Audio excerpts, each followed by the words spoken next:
வணக்கம். இந்த சேனலில் வரிசையாக டிஃபரன்ஷியல் டைப்பை பற்றி பார்த்துக்கிட்டு இருந்தோம்.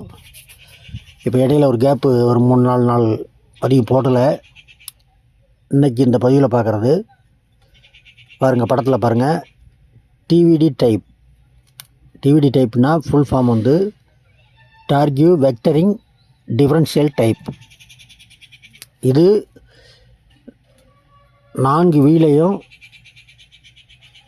வெவ்வேறு வேகத்தில் சுழல வைக்கிறதுக்காக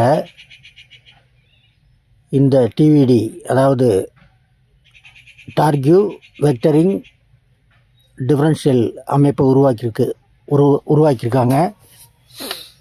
இந்த படத்தில் பாருங்கள், இதுதான் அதனுடைய டிஃபரன்ஷியல் டைப்போட உருவாக்கம். இது கார்களில் தான் பயன்படுத்துகிறாங்க. அதிவேகமாக போகும்போது ஒரு வளைவில் வாகனத்தை திருப்ப இது ஓட்டுநருக்கு சுலபமாக கையாள உதவுகிறது. இந்த பதிவோடு முடிகிறது. வணக்கம்.